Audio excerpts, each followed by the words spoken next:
நண்பர்களே, கடகராசியில் இருக்கிறவங்களாம் தற்போதைய நிலைமையில் ஒரு 3 விஷயத்துக்காக தான் யோசிச்சுட்ருப்பீங்க. செஞ்ச வேலை இன்னும் முழுசாக முடிக்க முடியல. ஒரு எக்ஸாம்பிளுக்கு ஒரு வீட்டு வேலை எடுத்திருப்பீங்க, ஒரு ஏதோ லோன் எடுக்கலான்னு எடுத்திருப்பீங்க, அதை லோனை முடிக்க முடியலை, இல்லை வீட்டு வேலையை முழுசாக முடிக்க முடியல, கையில் காசு இன்னும் சரியாக பண்ண முடியல, சிலர் காசே இன்னும் சரியாக வரலை, தொழில் பண்ணி அதுக்கு ஒரு சாட்டிஸ்ஃபேக்ஷனான தொழில் பண்ண முடியல, தொழில் பண்ணி அதில் ஒரு சாட்டிஸ்ஃபேக்ஷனான அமௌண்ட் கையில் நிற்கலை. இந்த மாதிரி நிறைய வகையான ஒரு கேள்விக்குறியான சில விஷயத்தில் நின்றுட்டுருப்பீங்க.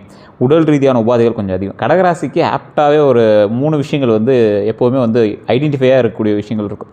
ஒரு எக்ஸாம்பிளுக்கு சொல்லணும் அப்படின்னா, ஸ்கின் சம்மந்தப்பட்ட வியாதிகளோ அல்லது தோல் சம்மந்தப்பட்ட வியாதிகள் ஏதாவது ஒன்று இருக்கும். அதில் ஏதோ ஒரு தேம்பல் அல்லது மரு அல்லது ஏதாவது கருப்பாக இருக்கிறது, இந்த மாதிரி ஏதோ ஒரு விஷயம் இருக்கும். இதே போல் உடல் ரீதியான உபாதைகளில் கொஞ்சம் சின்ன விஷயங்கள் உங்களுக்கு எப்போவுமே இருக்கும். இந்த ராசிக்காரங்களுக்கு திருமண தடைகள் ஏற்பட்டு தான் திருமணம் நடக்கும். காதலிச்சவங்களை விட்டு மறுபடியும் வெயிட் பண்ணி தான் கல்யாணம் பண்ணுவீங்க. நான் திருமணத்துக்கு ரொம்ப வெயிட் பண்ணுற மாதிரி இருக்கும். கடன் ரீதியான விஷயங்களில் ரொம்ப மன உளைச்சல் பட்டுருப்பீங்க. உங்களுடைய துணைவியாரோ இல்லை வேறு யாராவது ஒருத்தர் வீட்டில் கடன் வாங்கினது அந்த மாதிரி விஷயத்துக்காக நீங்கள் வருத்தப்பட்டுருப்பீங்க. சொந்தங்கள் உங்களுக்கு அவ்வளோ ஆப்டாக பொருந்தாது. உங்களுடைய சொந்தங்கள் தான் உங்களுக்கு ஒரு முதல் எதிரி மாதிரி இருக்கும். சரியான நேரத்தில் இங்கே ஒத்துழைக்க மாட்டாங்க. குறிப்பிட்ட நேரத்தில் நீங்கள் ஃபேமிலிக்காக மட்டுமே வாழ்ந்துட்டுருப்பீங்க. இந்த ராசியை பொறுத்த வரைக்கும் இனி வரக்கூடிய நாட்கள் எப்படி இருக்க போகுது, இந்த ராசியினுடைய நீண்ட நாட்களாக குடும்பம், பணம், உறவு, வேலை அப்படின்னு எல்லா பக்கத்திலும் மனசுக்குள்ளே சுமந்து கொண்டிருந்த விஷயங்களில் மெதுவாக தெளிவு வரக்கூடிய ஒரு காலமாக இது இருக்க போகுது. அதுக்கான விஷயங்களை தான் நம்ம இந்த வீடியோவில் பார்க்க போகிறோம். நிறைய உங்களுக்கு ஒரு ஏமாற்றமும் அதே போல் தேவையில்லாத ஒரு துரோகங்களை அனுபவித்த ஒரு ஹிஸ்ட்ரியும் உங்களுக்கு இருக்கும். இந்த ராசிக்காரங்க வாழ்க்கையில் எப்படா முன்னேறுவோம் அப்படின்னு காத்துட்ருக்கிற காலங்கள் எல்லாமே நகர்ந்து அதற்கு பிறகு வாகனத்தில் வண்டி வாங்கி அதில் கொஞ்சம் லாஸ் ஆகிருப்பீங்க. வண்டி சம்மந்தப்பட்ட விஷயங்களில் நிறைய செலவாயிருக்கும். இல்லை வண்டிக்கு இப்போ ஒரு செலவு உங்களுக்கு இருக்கும். வீட்டு சம்மந்தப்பட்ட ஆல்ட்ரேஷன் செலவு உங்களுக்கு இருக்கும். இந்த மாதிரி விஷயங்கள்லாம் இப்போ உங்களுக்கு நடந்துகிட்டு இருந்தாலும் குடும்ப வாழ்க்கையை பொறுத்த வரைக்கும் உங்கள் குடும்பத்தில் உள்ள முக்கியத்துவம் இனி வரக்கூடிய காலகட்டத்தில் தெரிய ஆரம்பிக்கும். என்னடா சொந்தம் ஒன்றும் ஹெல்ப் பண்ண மாட்டேங்கிறாங்களே அப்படிங்கிற மாதிரிலாம் உங்களுக்கு தோண ஆரம்பிக்கும். குடும்பத்தில் இருக்கிறவங்க நம்மளை மட்டும் யூஸ் பண்ணிக்கிறாங்க, ஆனால் அவங்களுக்கு நமக்கு தகுந்த மாதிரி எதுவும் பண்ணி தர மாட்டேங்கிறாங்களே அப்படிங்கிற ஒரு கேள்வி ஒன்று இருக்கும். இந்த கடகராசியினுடைய அடிப்படை குணாதிசயத்தை ஃபஸ்ட் நம்ம தெரிஞ்சுக்கணுங்க. இதெல்லாம் தெரிஞ்சுக்கிறதுக்கு முன்னாடி ஃபஸ்ட்டு நிறைய பேர் ஜோதிடம் பார்க்கணும் அப்படின்னு ஆசைப்படுறீங்க. கீழே நம்பர் கொடுத்துருக்கு. பிரபல ஒரு ஜோதிடருடைய நம்பர். இது பிரபல ஜோதிடர்னு சொல்கிறத விட ஒரு 200 ஜோதிடர்களுக்கு ஆசான். ஒரு 200 ஜோதிடர்களுக்கு ஜோதிடம் சொல்லிக் கொடுக்கக்கூடிய குருகுலத்தில் இருக்கக்கூடிய ஆசான் இவர். கிட்டத்தட்ட 5 லாங்குவேஜில் ஜோதிடம் பார்ப்பார். ஸோ உங்களுக்கு வேணும் அப்படின்னா நீங்கள் கால் பண்ணி எடுத்துக்கலாம். அப்பாயின்மெண்ட் பேசிஸில் மட்டும்தான் ஜோதிடம் பார்ப்பாங்க. வேணுங்கிறவங்க மட்டும் நீங்கள் கால் பண்ணி ஐடியா இருக்கிறவங்க மட்டும் பண்ணிக்கோங்க. ஏன்னா அதுக்கு தகுந்த மாதிரி தான் ஃபீஸஸ் இருக்கும். அதுக்கு தகுந்த மாதிரி தான் எல்லாமே பண்ணுவாங்க. ஒரு விவிஐபி ஜோதிடர் நிறைய அரசியல் பிரமுகர்களுக்கும் சினிமா துறையில் இருக்கிறவங்க மட்டுமே பார்த்துட்டு இருக்கிறவங்க. உங்களுக்கு வேணும்னா முன்னாடி அப்பாயின்மெண்ட் போட்டு வச்சுட்டு நீங்கள் பேசிக்கோங்க. இந்த கடகராசியினுடைய அடிப்படை குணாதிசயம்னு ஒன்று இருக்குங்க. அதாவது நீர் தத்துவ ராசி. உங்களால் எந்த இடத்துக்கு போனாலும் அந்த இடத்துக்கு தகுந்த மாதிரி உங்களால் போய் செட் ஆகிக்க முடியும். இந்த கடகராசி அப்படிங்கிறவங்க அதிபதி சந்திரன் அப்படிங்கிறதுனால உங்களுக்கு சந்திரன் நீச்சமாக இருந்தது அப்படின்னா தாய் வழியில் உங்களுக்கு நிறைய பிரச்சனை இருக்கும். தாய் மூலமாகவும் இருக்கும், இல்லை தாய் வழியில் உங்களுக்கு ஏதாவது ஒரு பெரிய மனக்கசப்பு அது மாதிரிலாம் இருக்கும். மனம், தாய், வீடு, குடும்பம், உணர்ச்சி, பராமரிப்பு, அதே போல் இந்த மாதிரி விஷயங்கள்லாம் தொடர்புடைய ஒரு ராசி அப்படின்னு சொல்லலாம். ஒன்றே அது வலுவாக இருந்தால் இதெல்லாம் ஆக்டிவாக இருக்கும். வலு கம்மியாக இருந்தால் இது எல்லாம் உங்களுக்கு பிரச்சனை இருக்குது. என்ன எக்ஸாம்பிள், மனம், உங்களுடைய தாய் அல்லது வீடு, குடும்பம், உணர்ச்சி, பராமரிப்பு, இதில் எல்லாத்தையும் கொஞ்சம் மாறி இருக்கணும்னு வச்சுக்கோங்களேன். இதில் குடும்பத்தில் மிகவும் நேசிக்கக்கூடிய நபர் நீங்கள். அதே போல் பிறனுடைய மனநிலையை விரைவாக புரிஞ்சுக்குவீங்க. அவன் என்ன மோட்டிவில் அவன்கிட்ட பேசுகிறான், அவன் எதுக்கு பேசுகிறான், அவனை எப்படி டேலி பண்ணான். நீங்கள் பிஸ்னஸ்லாம் அந்த மாதிரி வேலை பண்ணுறீங்களே, உங்களுக்கு இதெல்லாம் புரிய ஆரம்பிங்க. ஆனால் மன ரீதியான விஷயத்தில் நீங்கள் ரொம்ப ஒரு மாதிரி இடிச்சிட்டே இருப்பீங்க. அதே போல் வீட்டினுடைய அமைதியை முக்கியமாக நினைக்கக்கூடிய நபர் நீங்கள். தாய் அல்லது தாய் வழி உறவுகளுடன் ஆழமான தொடர்பு இருக்கும் உங்களுக்கு.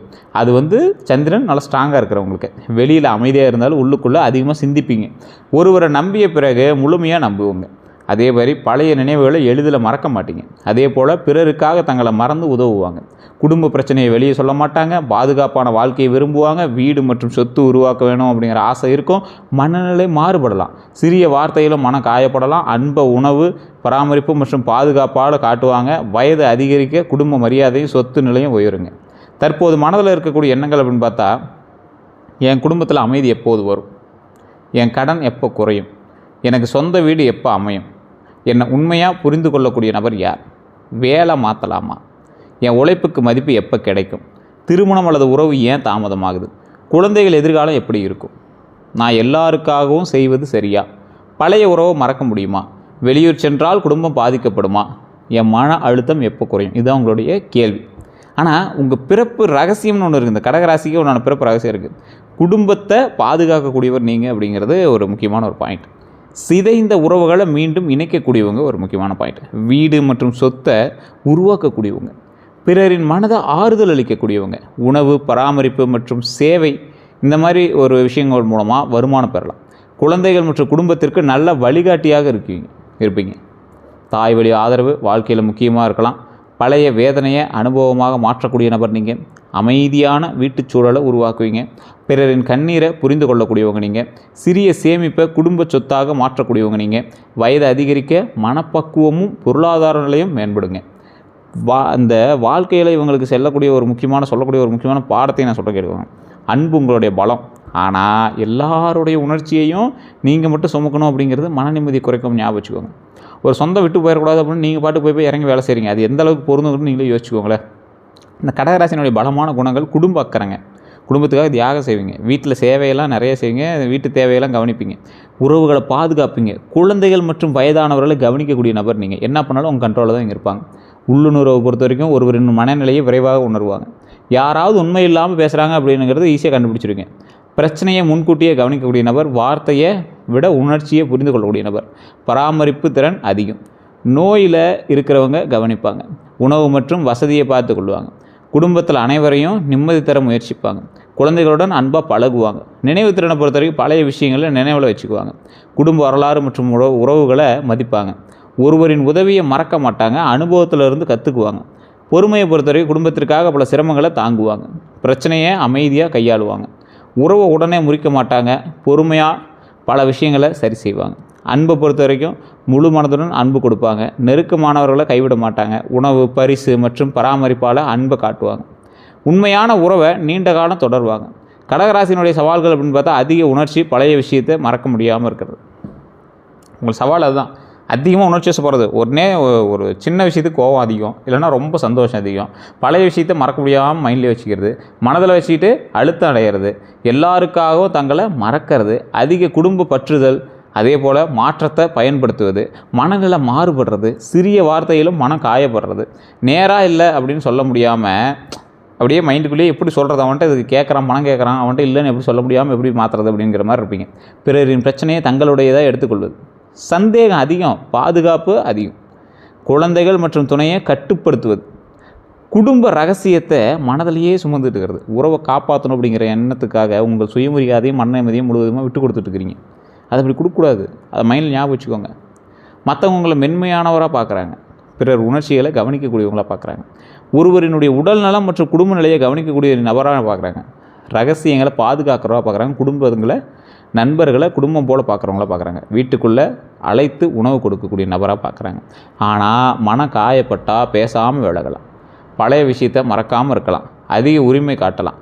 மற்றவர்களின் மனநிலையை அதிகமாக யோசிக்கலாம். திடீரென உணர்ச்சி வசப்படலாம். மன்னித்தாலும் நடந்ததை நினைவில் வச்சுக்கலாம். மற்றவர்கள் இவர்கள் எப்படி பார்ப்பாங்க அப்படின்னா அன்பானவராகவும் குடும்ப அக்கறை மிகுந்தாகவும் பார்க்குறாங்க. ஆனால் சிலர் உங்களை அதிக உணர்ச்சி படுறவங்களாகவும் பார்க்குறாங்க. பழைய விஷயத்தை விடாதவங்களாகவும் பார்க்குறாங்க.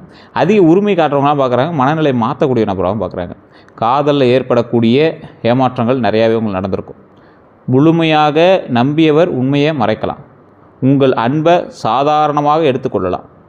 நீங்கள் செய்த தியாகத்திற்கு மதிப்பு கிடைக்காமல் போயிருக்கலாம். திருமண வாக்குறுதி தாமதமாயிருக்கலாம்.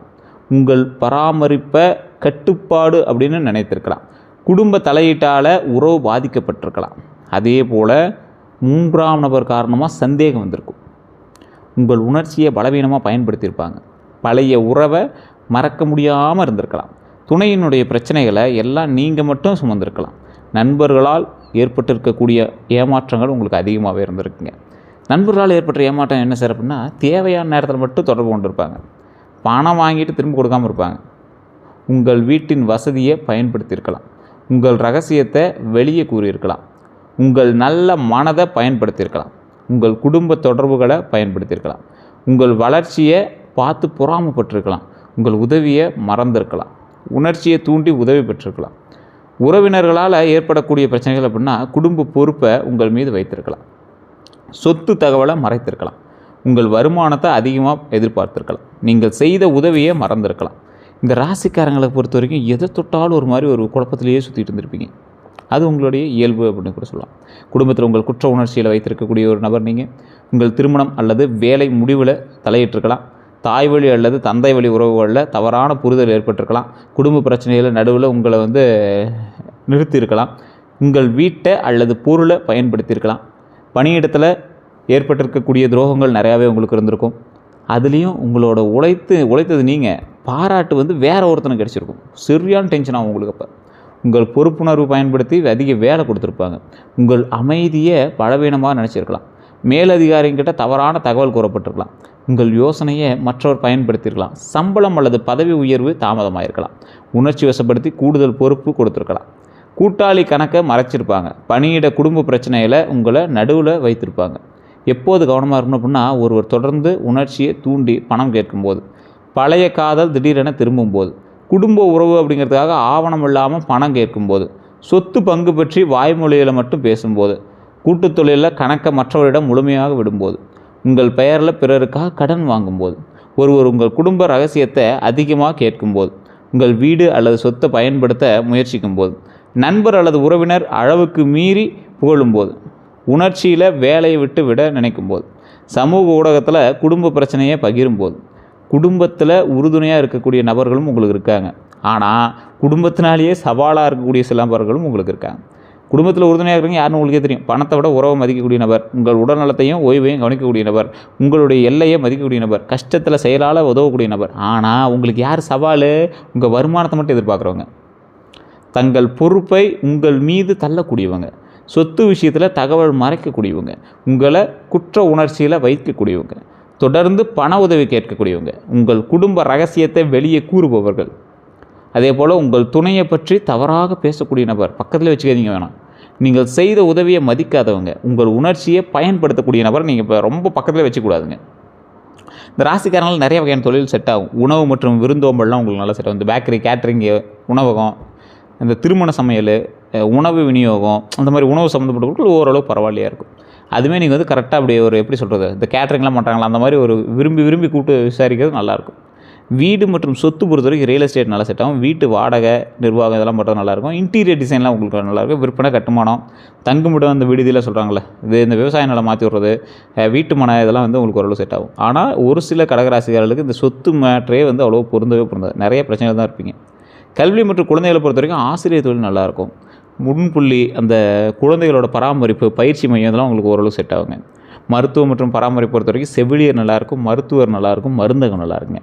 முதியோர் பராமரிப்பு நல்லாயிருக்கும், சமூக சேவை நல்லாயிருக்கும், மருத்துவ நிர்வாகம் நல்லாயிருக்கும், மனநல ஆலோசனை வந்து ஓரளவுக்கு பரவாயில்லையாக இருக்குங்க. இந்த மீடியா மற்றும் படைப்பு துறையை பொறுத்த வரைக்கும் யூடியூப்பு, குடும்பம் மற்றும் சமையல், ஊடகம், உள்ளடக்கம், இந்த வீடியோ எடிட்டிங், இதெல்லாம் உங்களுக்கு ஓரளவுக்கு இருக்கும். வணிகமும் நல்லாயிருக்கும். இந்த பெண்கள் மற்றும் குழந்தைகள் பொருட்கள், ஆடை விற்பனை, அழகு பொருட்கள், வீட்டு அலங்காரம், ஆன்லைன் விற்பனை, பால் பண்ணை, விவசாயம், வாகன விற்பனை, குடும்ப தொழிலெலாம் நல்லா செட் ஆகுங்க. நிறைய பேருக்கு இந்த செய்வனை அல்லது கந்திஷ்டி எல்லாம் ஏதாவது இருக்கா அப்படின்னு கேட்டிங்கன்னா, உங்களுக்கு திடீர் வளர்ச்சி இருக்குது. திடீர் வளர்ச்சி இருக்கும்போது கண்டிப்பாக கந்திஷ்டி இருக்கும். இப்போ நீங்கள் வீடு கட்டிகிட்டு இருப்பீங்க, இல்லை வண்டி வாங்கிட்டு இருப்பீங்க, இல்லை வண்டி ஆல்டர் பண்ணிட்டு இருப்பீங்க, ஏதோ ஒரு விஷயத்தில் உங்கள் மேலே ஒரு கந்திஷ்டி இருக்குதுங்க. அந்த கந்திஷ்டி மட்டும் கொஞ்சம் சரி பண்ணிட்டீங்க அப்படின்னா போதுமானதுங்க. நல்ல நேரம் எப்போ ஆரம்பிக்குது அப்படின்னா, எல்லோருடைய உணர்ச்சியை நீங்கள் மட்டும் சுமக்காமல் இருக்கும்போது நல்ல நேரம் ஆரம்பிக்குது. தேவையான இடத்துல இல்லை அப்படின்னு சொல்லும்போது உங்களுக்கு நல்ல நேரம் ஆரம்பிக்குது. கடந்த காலம் விட்டுட்டு அடுத்த ஸ்டெப்புக்கு போகும்போது நல்ல நேரம் ஆரம்பிக்குது. உங்களுக்காக சேமிப்பை உருவாக்கும் போது நல்ல நேரம் ஆரம்பிக்குது. குடும்ப பொறுப்பை பகிர்ந்து கொடுக்கும்போது நல்ல நேரம் ஆரம்பிக்குதுங்க. அதிர்ஷ்டமான நிறம் வெள்ளை, முத்து நிறம், முத்து சொல்லுவாங்க, முத்து நிறம், இளநீலம், வெள்ளி நிறம், க்ரீம் நிறம், கடல் பச்சை. அதிர்ஷ்ட எண்கள்னால் 2, 7, 6ங்க. சாதகமான நாள் அப்படின்னா திங்கட்கிழமை உங்களுக்கு சாதகமான நாள். இந்த அடுத்த 12 நாள் தான் உங்களுக்கு ஒரு ஹைலைட்டுங்க. குடும்ப தொடர்பான செய்தி வரும், பழையவர் தொடர்பு கொள்வாங்க, சிறிய செலவு உங்களுக்கு இருக்குதுங்க, அதை மட்டும் கொஞ்சம் பார்த்துட்டு போங்க. மனதில் பழைய நினைவுகள் வருங்க. உணர்ச்சியில் பெரிய முடிவு எடுக்கவே வேண்டாம், மாட்டிக்குவீங்க. உணவு மற்றும் தூக்கத்தில் கவனமாக இருங்க. அதே போல் 4 முதல் 6 நாட்கள் வரைக்கும் வேலை அல்லது கூடுதல் வருமான வாய்ப்பு வந்து தெரியலாங்க. இந்த வேலை அல்லது கூடுதல் வருமான வாய்ப்பு அப்படிங்கிறது உங்களோட தொழிலில் ஒரு ப்ளஸ் பாயிண்ட்டாக ஏதோ ஒரு வேலை செய்வீங்க. அதே போல் பழைய பாக்கி பற்றிய முன்னேற்றம் வந்து ஏற்படுங்க. பழைய பாக்கி பற்றிய முன்னேற்றம் அப்படின்னா என்னது? பழைய பாக்கியில் ஏதாவது ஒரு முன்னேற்றம் இருக்கும், ஹைலைட்டான ஒரு விஷயம் வந்து பண்ண ஆரம்பிப்பீங்க. அதே போல் குடும்பத்தில் முக்கியமான உரையாடல் நடக்குங்க. அதே போல் இருக்காது, இது எப்படி இருக்கும் அப்படின்னா, இந்த குடும்பத்தில் இருக்கக்கூடிய முக்கியமான உரையாற்றல் உங்களுக்கு ஏதோ ஒரு வகையில் பாசிட்டிவாகவும் அமையலாம். இல்லை உங்களுக்கு வந்து குடும்பத்துலேருந்து நீங்கள் இதை பண்ணுங்கள் அதை பண்ணுங்கள் அப்படின்னு உங்களுக்கு ஒரு பங்கு பரிவர்த்தனை அந்த மாதிரி ஒரு விஷயங்கள் கூட நடக்கலாம். அது வந்து பழசு மாதிரி அதே போல் இருக்காதுங்க. இந்த வீடு அல்லது சொத்து பற்றிய தகவல் வந்து உங்களுக்கு கிடைக்கும். தாய் வழி உறவினர் உதவி வந்து செய்வாங்க. ஒரு முக்கிய ஆவணத்தை சரிபார்க்க வேண்டியிருக்குங்க. அடுத்தது காதல் அல்லது திருமண பேச்சு நகருங்க. ஒருவரின் உண்மையான நோக்கம் தெரியலாங்க. குழந்தைகள் தொடர்பான நல்ல செய்தி கிடைக்கலாம். வாகனம் அல்லது வீடு பற்றிய முடிவு வரலாங்க. எதிர்பாராத குடும்ப செலவு ஏற்பட்டுருக்கலாம். அதே மாதிரி பழைய விஷயத்தை மீண்டும் எடுத்து கூற வேண்டாங்க. வேலை அல்லது தொழில் முடிவு உருவாகுங்க. பண வரவு தொடர்பான நல்ல செய்தி கிடைக்குங்க. குடும்ப ஆதரவு அதிகரிக்கக்கூடிய ஒரு காலகட்டம். மனதில் இருந்த குழப்பம் வந்து குறையுங்க. சேமிப்பு அல்லது வீட்டு திட்டம் தொடங்கலாங்க. நீண்ட நாள் பிரச்சனைக்கு தீர்வு ஆரம்பிக்கக்கூடிய ஒரு காலகட்டங்க. உடல் நலத்தை பொறுத்த வரைக்கும் சில கடகராசிக்காரர்களுக்கு செரிமான கோளாறு இருக்கிறதுக்கு வாய்ப்பு இருக்குது. வயிற்று உப்பசம், அமிலத்தன்மை, தூக்கக்குறைவு, மன அழுத்தம், உடல் சோர்வலாக இருக்கிறதுக்கு வாய்ப்பு இருக்குதுங்க. சளி அல்லது குளிர் தொடர்பான தொந்தரவும் இருந்திருக்கும். உடல் எடை மாறுபாடு இருந்திருக்கலாங்க. உணவு மற்றும் உணவு நேரம் மாறுதல் வந்து ஏற்படுறதுக்கான பிரச்சனைகள் இருந்திருக்கும். அதிக உணர்ச்சியால் களைப்பு ஏற்பட்டுருங்க. இது போன்ற தொந்தரவுலாம் உங்களுக்கு கண்டிப்பாக இருக்கிறது வாய்ப்புகள் இருக்குதுங்க.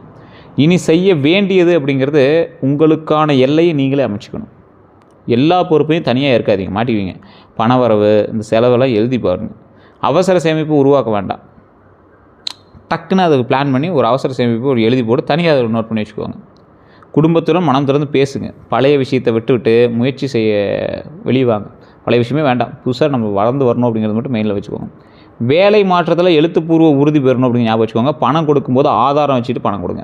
வீடு மற்றும் சொத்து ஆவணங்களை சரிபார்க்கணும் அப்படின்னு ஞாபகம் வச்சுக்கோங்க. உடல்நலம், உணவு, தூக்கத்தை கவனிக்கணும் அப்படின்னு ஞாபகம் வச்சுக்கோங்க. உங்கள் திறமைக்கு உரிய மதிப்பு கேட்கணும் அப்படின்னு ஞாபகம் வச்சுக்கோங்க. புதிய வாய்ப்பு பயந்தால் தவற விடக்கூடாதுன்னு ஞாபகம் வச்சுக்கோங்க. இதில் செய்யக்கூடாதவே அப்படின்னா எல்லாருடைய பிரச்சனையும் நீங்கள் மட்டும் சுமக்கக்கூடாதுங்க. இரக்கத்தில் பெரிய தொகை கொடுக்கக்கூடாதுங்க. பிறருக்காக உங்கள் பெயரில் கடன் வாங்கக்கூடாதுங்க. பழையவர் திரும்ப வந்தவுடன் உடனே நம்பக்கூடாதுங்க. குடும்ப உறவு என்பதற்காக ஆவணத்தை அலட்சியம் செய்யக்கூடாதுங்க. மனதில் வச்சுக்கிட்டு அழுத்தம் அடையக்கூடாதுங்க. குடும்பத்திற்காக சேமிப்பை முழுவதும் செலவு செய்யக்கூடாதுங்க. உணர்ச்சியில் வேலை அல்லது உறவை விட்டு வெளியேறக்கூடாது. உங்கள் உடல்நலம் மற்றும் ஓய்வை அலட்சியம் செய்யக்கூடாதுங்க. குடும்ப ரகசியங்களை வெளியே பகிரக்கூடாது. பழைய விஷயத்தை மீண்டும் மீண்டும் எடுத்து கூறக்கூடாதுங்க. உங்களை பயன்படுத்தியவர்களுக்கு மீண்டும் மீண்டும் வாய்ப்பு கொடுக்கக்கூடாது. பாரம்பரிய பரிகாரங்கள் அப்படின்னு பார்த்திங்கன்னா திங்கட்கிழமை சிவபெருமான் வழிபாடு, அம்மன் அல்லது பார்வதி தேவியை தரிசனம் செய்கிறது ரொம்ப நல்லதுங்க. அதே போல் சந்திர பகவானுக்கு வெள்ளை மலர் சமர்ப்பிக்கிறது. உங்களுக்கு சந்திரன் தான் வந்து அதிபதி. ஸோ சந்திர பகவானுக்கு வெள்ளை மலர் சமர்ப்பிக்கிறது. எந்த சிவன் கோயிலுக்கு போனீங்கனாலும் சுற்றி வரும்போது சந்திர பகவானும் சூரிய பகவானும் வச்சுருப்பாங்க. அங்கே சந்திர பகவான்கிட்ட வெள்ளை மலர் கொடுத்து வழிபட்டிங்கன்னா ரொம்ப நல்லது. வீட்டில் நெய் தீபம் ஏற்றுக்கு ரொம்ப நல்லது. அரிசி, பால் அல்லது வெள்ளை உணவுப் பொருட்கள் தானம் பண்ணுங்கள். தாய்மார்கள் மற்றும் வயதான பெண்களுக்கு உதவி செய்யுங்க. குழந்தைகளுக்கு உணவு அல்லது கல்வி உதவி செய்யுங்க. மருத்துவ உதவி தேவைப்படுபவர்களுக்கு என்ற உதவிகள் செய்யுங்க. பசுக்களுக்கு உணவு அளிங்க. தாயின் ஆசீர்வாதம் பெறுறது ரொம்ப நல்லதுங்க. தினமும் சில நிமிடம் தியானம் பண்ணுங்கள். தேவையற்ற இரவு நேர சிந்தனைகளை குறைச்சி ஒழுங்கான தூக்கத்தை பின்பற்றுங்க. இதுதான் உங்களுக்கு ரொம்ப நல்லதுங்க. இந்த ராசி ஒரு அற்புதமான ராசி. டைம் மட்டும் கொஞ்சம் முன்ன பின்ன இருக்குது அப்படின்னா நீங்கள் கலங்காதீங்க. ஓரளவு கடகராசிக்கு பரவாயில்லையாக தான் இருக்குது. கொஞ்சம் முன்ன பின்ன இருக்குது அப்படின்னா இந்த ஜனவரிக்கு அப்புறம் ஓரளவு கொஞ்சம் பரவாயில்லையாக இருக்கும் அப்படின்னு வச்சுக்கோங்களேன். மற்றபடி ஒன்றும் இஷ்யூஸ் கிடையாது. உங்களுக்கு வேறு ஏதாவது கருத்துக்கள் இருக்குது அப்படின்னா மறக்காம கமெண்ட் செக்ஷனில் பதிவிடுங்க. ஓம் விநாயகரை போற்றி, ஓம் விநாயகரை போற்றி, ஓம் விநாயகரை போற்றி அப்படின்னு மறக்காம கமெண்ட் செக்ஷனில் பதிவிடுங்க. எப்போ ஃப்ரீ டைம் கிடைச்சாலும் அதை வீட்டில் அப்படியே உச்சரித்து பாருங்கள். அதே போல் இந்த ராசிக்காரங்க கண்டிப்பாக ஒரு டைமாவது திருவண்ணாமலை கோயிலுக்கு போயிட்டு வாங்க. ரொம்ப அற்புதமான ஒரு ஆலயம், அங்கே போய் வழிபட்டு வாங்க, ரொம்ப நல்லது. இதுவரை நம்ம சேனலை சப்ஸ்கிரைப் பண்ணாமல் சப்ஸ்கிரைப் பண்ணிக்கோங்க. பதில் பெல் பட்டன் மறக்காம ப்ரெஸ் பண்ணிக்கோங்க. ஃபேஸ்புக்கில் பார்த்தீங்கன்னா ஃபாலோ பண்ணிக்கோங்க. கீழே கமெண்ட் செக்ஷனில் உங்களுடைய பிறந்த தேதி, உங்களுடைய குலதெய்வத்தினுடைய பெயர் இதை மட்டும் சொல்லுங்கள் பார்க்கலாம். அதே போல் நிறைய பேர் நம்ம சேனல் ஃபாலோ பண்ணாமல் இருந்தீங்கன்னா ஃபாலோ பண்ணிட்டு உங்களுக்கு வேணும் அப்படின்னா ஃபோன் பண்ணணும் அப்படின்னா கீழே இருக்க நம்பருக்கு நீங்கள் டிஸ்கிரிப்ஷனில் நம்பருக்கு ஃபோன் பண்ணிக்கலாம். எல்லாருக்கும் நன்றி.